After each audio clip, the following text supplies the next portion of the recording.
Hello and welcome back to this week's podcast. And this week, I suppose, is part 2 of a 2-part series that the incredible Ann Costigan has joined me for, where we've been talking all about poo. So last week we spoke specifically about constipation, and this week Ann is back again to join me to talk about poo. And in this context, we're talking about withholding, and also if you're a parent that has been supporting a child to learn to use the toilet, say, and maybe things haven't gone the way you'd hoped they'd gone, and maybe it's been a little bit unsuccessful. Ann is here again to give some advice and strategies around toileting, where we've kind of maybe taken a break for a little while and we're going to try again. So Ann, you're welcome back to the podcast, and thank you again so much for sharing so much of your incredible advice and support.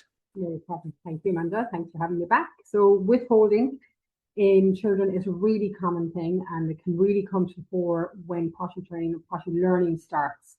And typically what most people will see is that the child will grasp the concept of weeing and will sit on the toilet for the wee, no problem. But when it comes to poo, it's a very different story. So they start then avoiding going to the toilet and they will stand up to poo. And what I have found over the last few years, when I've been working specifically on poo in the loo, is that there's been an issue going on before they started to introduce the idea of potty that has been missed because it's just not spoken about enough. And it's the way the child has always pooed in the nappy before you started bringing out the idea of the potty. And that's the child who is standing up to poo. So standing up to poo in the nappy is not a natural thing to do. Most kids will squat down. So you'll see little toddlers squatting down in the nappy, doing a poo, no big drama, off they go again. And the smell is the only sign that you know as well that they've done the poo.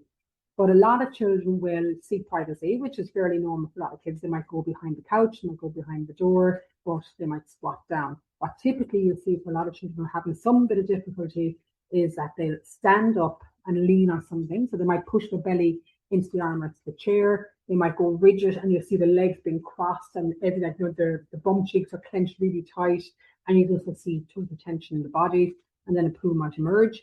Or you might see a child who's down on all fours on the floor, or they're sitting on their bum with their foot underneath their bum, so their heel is kind of pushed up in between their butt cheeks. So all of that behavior is the child's body trying to stop the poo from happening. It looks like the child is making huge effort to try and get that poo out, and they're typically going right in the face, but that's what's called retentive posturing. So they are trying, their body is reacting to that urge to poo by clenching as opposed to relaxing. And that typically happens after one episode of a painful poo. So that poo might have been really large, it can be really dry.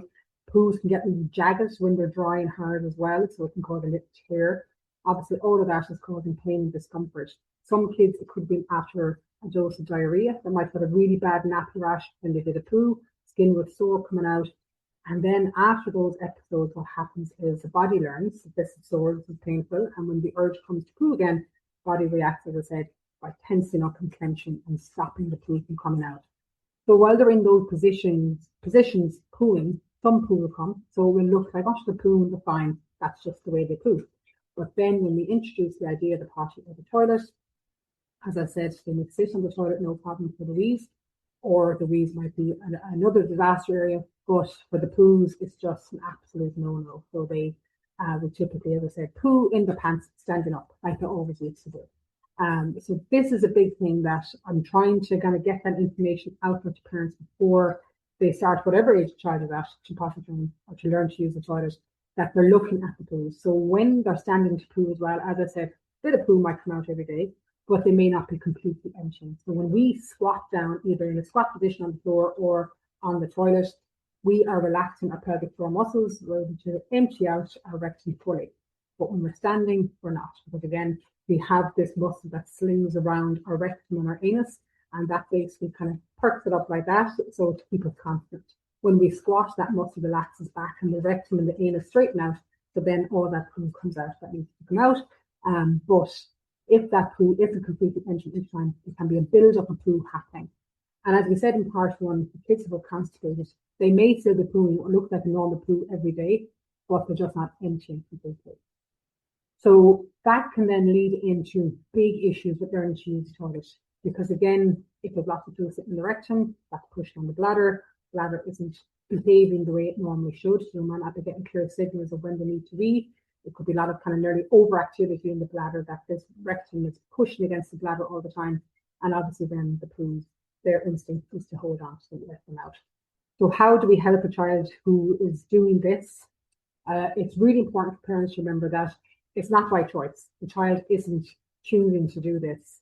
It's their nervous system working against their natural urge to do a poo, and they're anxious around pooing. They have a fear of it, and it is important that we break it down really, into small compartments so that we can work on each part of it individually. So the first thing, as I said, look and see, is there a backlog of poo? What types of poo is it passing at the moment? We need to clear it. We need to get the poos nice and soft. So our use of our osmotic lattices here is really important. Doing that sweet corn test can be a great way to see as well, is there a backlog, and that can tell us if there's lots sitting there or not. Again, if you're worried about your child, check in to GP, get a physical examination done, and that's really important to make sure there is no little tear there that's visible on the outside, on their anal opening. It's not recommended that a rectal exam needs to be done, and especially shouldn't be done by anybody who is experienced in doing it, and can be very traumatic for the child, obviously, too. So a physical exam, touching of the belly, checking the bum, checking physically to see is there anything else that's going on with the child. So how do we work on it then after that? So we're treating the constipation, and we're then trying to take any pressure off the child for using the toilet or the potty for poo. If they're happy to use it for a wee, absolutely, that's great. But we need to try and take the pressure off and think about the steps and stairs. Using the toilet or the potty for poo is up here, they're down here at the moment, and we need to meet them where they're at. Because the more pressure you put in the child, do this thing that their body is reacting so strongly to, it's just going to further cause stress. And looking how we are responding to it too. So if you're getting really upset and stressed every time that they need to poo, and you can see by them that they need to poo, but they're withholding, don't try and pounce them and bring them to the toilet. A lot of people will do that, and they're trying their best, and they think this is the right thing to do. If they do it often enough, they'll just get the hang of it. But that can cause huge stress for the child, because even looking at your face coming at them, and you're like, come on, you need to poo, get to the toilet, it's creating that stress in the child's body straight away, and they're just going, hold on, fighting, no, this isn't safe. So it really can make the problem an awful lot worse. Trying to bribe them with different things. If you just sit in the toilet and do the poo, I'll get you X, Y, and Z. It doesn't work. Those kind of rewards don't work for something they feel they just cannot do, and they know they can't. So it nearly goes against everything like that. So you really need to park that notion of using the toilet at the moment and look at where are they most comfortable to do their poo now. Because the priority here at this point is that poo is coming out. We don't want to sit in the rectum getting harder and drier and keeping that wheel in motion of withholding, because we need to keep the poo super soft. So physically they can remember, oh, poo actually is soft. Poo isn't hard. What you want to try and bring in at this stage is a bit of fun around pooing. Not the easiest thing to do, not the nicest topic to be talking about all the time. But it's trying to, again, not talk about it all the time. When they do a poo, if we can, bring them to the bathroom to change their pull-up, if they're using a pull-up or a nappy, or if it's in their underwear, try and do the change in the bathroom as much as we can. Popping the poo from that, either nappy, clothes, whatever, into the toilet, flush the toilet. This is where poo goes. Doesn't have to be a huge conversation around it.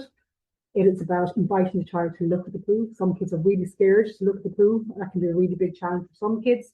But it's just trying to normalize the chat around it. Oh, poo is smelly. Everybody's poo smells. Poo is brown. What colour is your poo today? Looking at the little poo chart, have that stuck up on the wall, and educating the child around poo. This is what our body doesn't need anymore. That's great. It's out in the toilet, flush it away. There's loads of little apps and stuff you can get on your phone about sending poo to poo land. There's books you can read about it too. And it's just educating the child about how their body is working. This is something that we don't need anymore, and this is where it goes. Some kids might have a fear around the actual toilet themselves, find it quite noisy, quite smelly. So maybe you might need to do a little bit of work around that. If you are finding that the bathroom is too stimulating for them and there's too much going on there, you may need to bridge that in very slowly and do that step-by-step sequence. But even just the flushing of the toilet, that can be a different colour. So you can put some food coloring into the cistern. So it's a surprise each time that the water flushes. So the focus is not just on the poo. It's about a bit of fun, a bit of magic in the bathroom. So it could be that you play a special song that you both like in the bathroom. You can make up a song together. You might have a special little hand brush they can use. You can put together like a little caddy with their name on it, get them to decorate it. This is what they bring to the bathroom when they need to get changed. So again, focus is not on, you did a poo in your pants, you shouldn't be doing it there. It's about, you did a poo, great, it goes into the toilet, and now we have clean up. So it's just trying to get the sequence of events into line as well, so they remember this is where poo goes. I wipe my bum after I do a poo. I pull up my trousers, I wash my hands. So all of those steps that we're trying to build in are there all the time. So once we've taken the stress out of the poo, that's a huge sigh of relief for a lot of kids, because there can be a lot of stress around the whole scenario too. You know, parents worry, is there something else going on? Is this going to go on forever? Are they ever going to get the hang of it? There can be lots of chat with, you know, with the kids from creche. Did they soil themselves today? Did they do a poo? Did they do this? You know, grandparents ringing and asking, oh, what should they do now?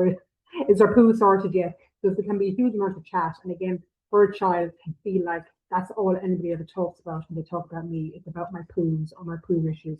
So I was trying to park that and just say, accept where we're at the moment, meet the child where they're at and work from there. And think about it as a longer game rather than a short cure. Like there's no quick fix to it. But without a doubt, one of the biggest things that a lot of parents will say to me, once they took away the stress from it from themselves, it lifted the atmosphere around it, and that it made a huge difference to the child. So for the consultations that I do with parents, I will talk through about, you know, specific treatments that we need to do for their child. But in that, I always make a little booklet that they can print off and read through with the child, because I think it's really important. I think a lot of parents might skip over the fact that the child doesn't have a clue what's going on with their body.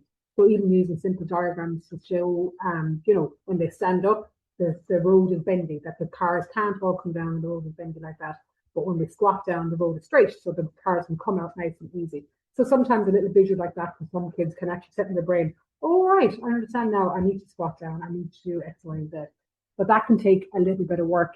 And another very useful thing parents can do is, and a lot of parents tend to actually do the wrong thing at this point, is when the child is withholding, so they're visibly standing up, holding onto something, needing to poo, the parent will go, oh, just squat down now, squat down, while they're trying to poo. And that, again, can be very unnerving for the child, so that can make them more tense. So if the child is standing up to poo, let them at it. Just create a nice, relaxed atmosphere around it. Close the door, let them at it. You know, don't be standing there staring at them unless the child wants to be there beside them. Even sometimes holding their hand can be comforting. You might rub their back. Just offer them support if they want. If they don't, let them be. But what you can do is practice pooing at a time when they don't need to poo. So you don't want to disrupt the pattern at the moment, but so at other times of the day, you can do some squatting exercises.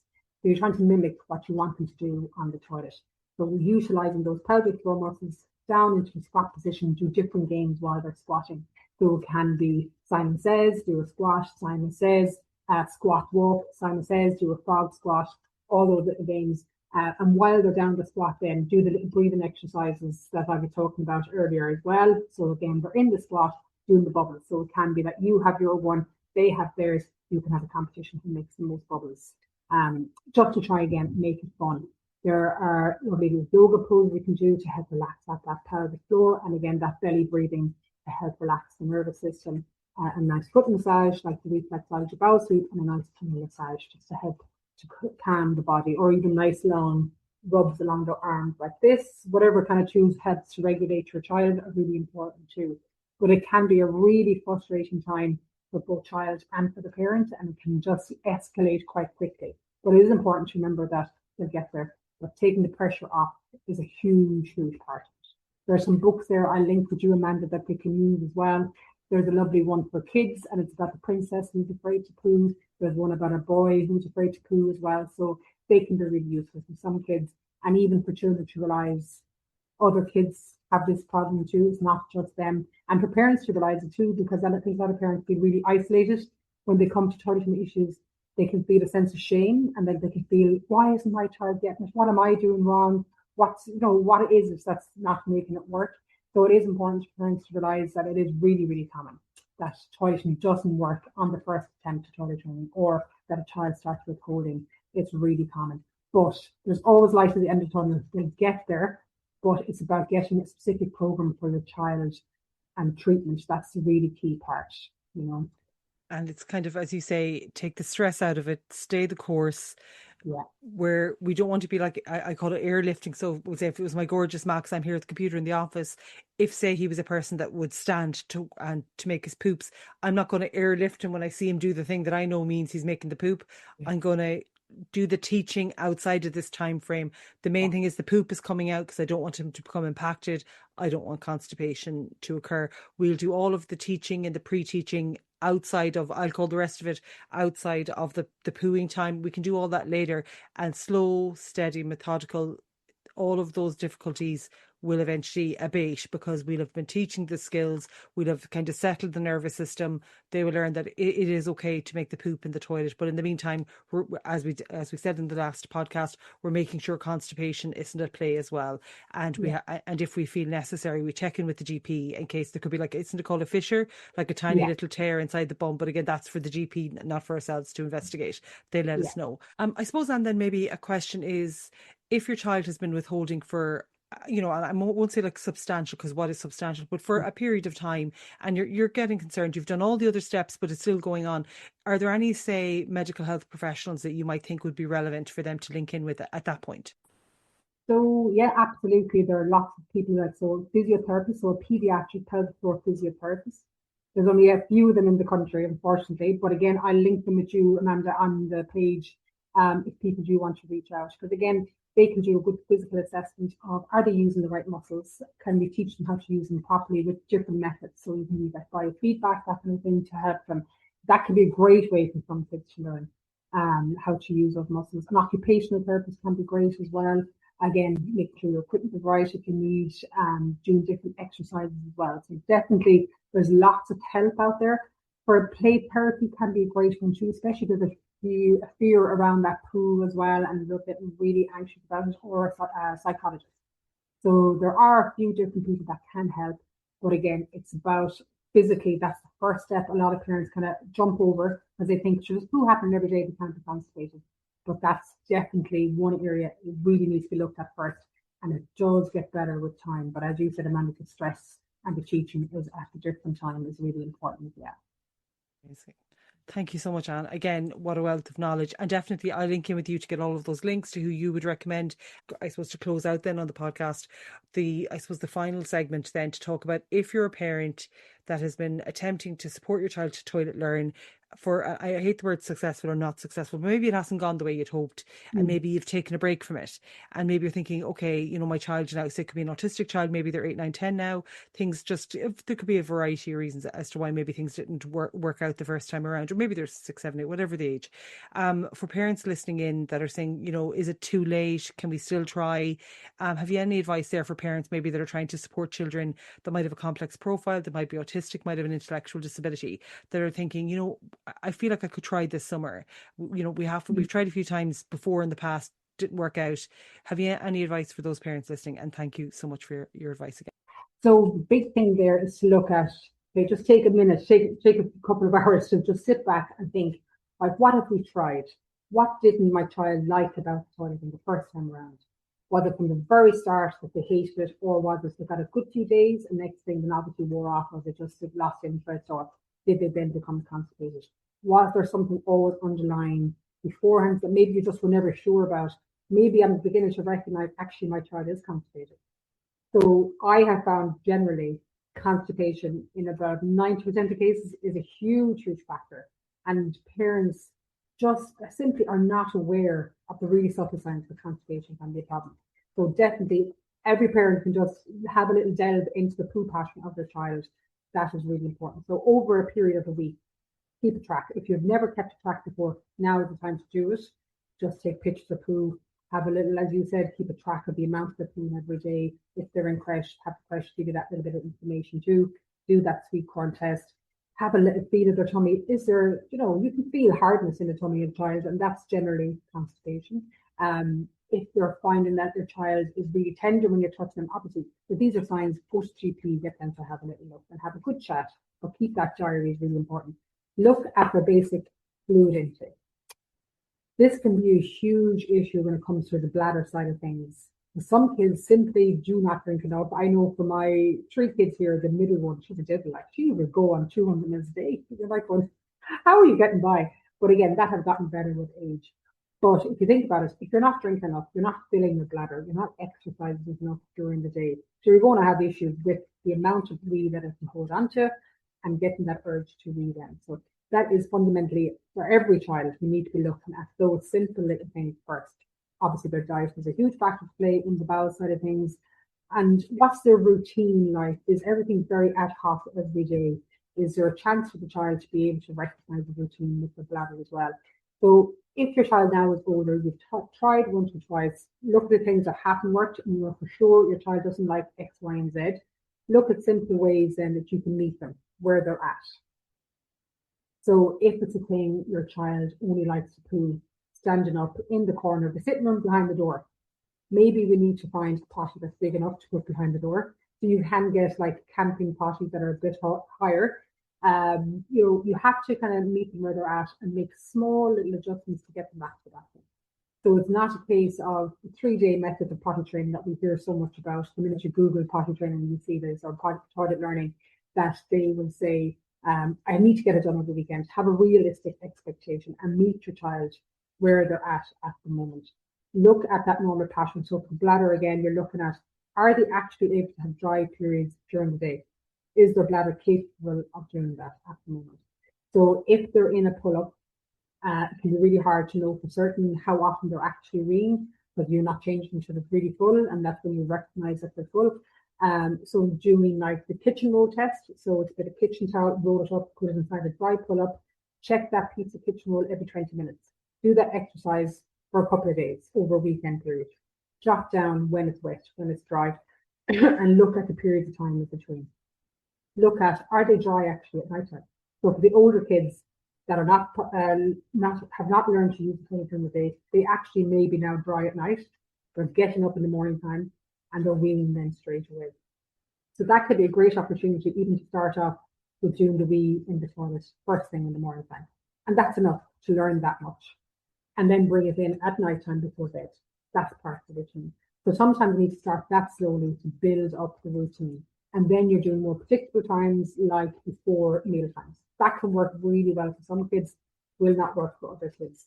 So you have to look exactly what your child is able to do as well. You're looking at, have they fear factor around the toilet? Is there something about the bathroom that we need to change?